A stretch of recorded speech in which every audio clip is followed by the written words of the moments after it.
Okay, folks, let's be real about the intentions behind Project 2025.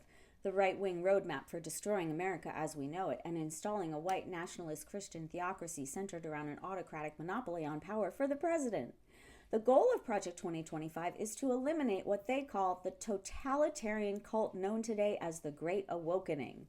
Yeah, super mature, right? In the 900-page manifesto, they denigrate woke extremism, woke propaganda, woke culture warriors, wokeism, the woke agenda, the woke-dominated system of public schools and universities, woke gender ideology, and pretty much anything they can make up to gin up their war on woke. Which is just a stupid way of saying we don't like kindness, compassion, inclusion, acceptance, originality, diversity, safety, equality, progress, humanity, or pretty much anything Jesus represented. It's a well-funded assault in the name of Christianity on all things that supposedly form the foundation of Christianity.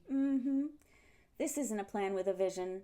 This is a plan with an enemy. Yes, it dismantles our institutions, erodes our rights, militarizes our troops against us to squash peaceful protests, massively accelerates climate change, eliminates public education, outlaws abortion, butchers LGBTQIA protections, ruins our federal lands, ends our food and drug workplace regulations, tanks Social Security and Medicare, condemns single motherhood and same-sex marriage, codifies racism and bigotry into law, and replaces experts at protecting and bettering all aspects of our lives with inexperienced loyalists who pledge fealty to the president.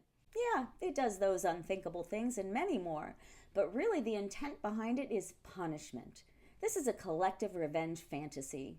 It's a bunch of pissy fuckwads foaming at the mouth for a pound of flesh from the folks who threaten their bloated advantage. It's not of the people for the people. It's backed by billionaires. It's created by all the organizations that have made supremacy their mission and hate their forte. Democrats are disparaged and dehumanized over and over and over again throughout the whole 900-page circle jerk. And you know all of the little soldiers who worked on this titillating project got their rocks off at the chance to bend Dems over a big book of vengeance. Just reading it makes you feel sticky with conservative seed. Come to think of it, I wonder if we should lock them up for not creating Unborn with those swimmers. But I digress. Honestly, folks, it's a hard read. Not just because it's unhinged and malevolent, but also because the language is giving nothing but douchebaggery. Get this quote. The left does not believe that all men are created equal. They think they are special. They certainly don't think all people have an unalienable right to pursue the good life. They think only they themselves have such a right, along with a moral responsibility to make decisions for everyone else. Irony overload, right? The numbnuts who are deciding what happens in our wombs, our classrooms, our doctor's offices, etc., etc., etc., are crowing about Dems making decisions for us about our lives. Yeah, get a load of this on torching the government. Quote, the solution to all of these problems is not to tinker with this or that government program, to replace this or that bureaucrat. These are problems not of technocratic efficiency, but of national sovereignty and constitutional governance. We solve them not by trimming and reshaping the leaves, but by ripping out the trees, root and branch. Oh, Fabio, the MAGAs are assaulting the forest. Careful, conservatives. Blowhards like you tend to be a little too bloated to succeed at dismembering trees. Must be all that coagulated hate in your veins. Impedes the circulation to your shriveled little hearts. Well, folks, in a nutshell, Project 2025 is really just lots of words to say pretty much one thing. White guys are best, and anyone who says, thinks, or behaves otherwise is fucked. Conservatives are banking on the likelihood that their voters will not read it, understand it, or care about it until it's too late.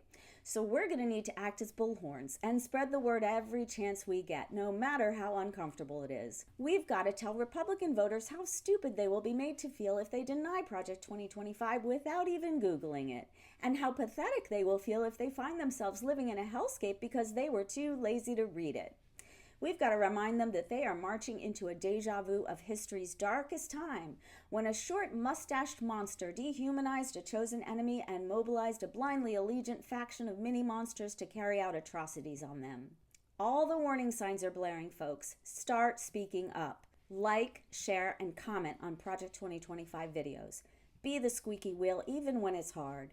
If we don't stop this, we will be the ones who didn't do enough to save a nation that generation after generation worked so hard to build, protect, and nurture. And that would make us no better than the fuckwads who worked so hard to destroy it. Well, architects of Project 2025, I hope you're having the day that you deserve. Yeah.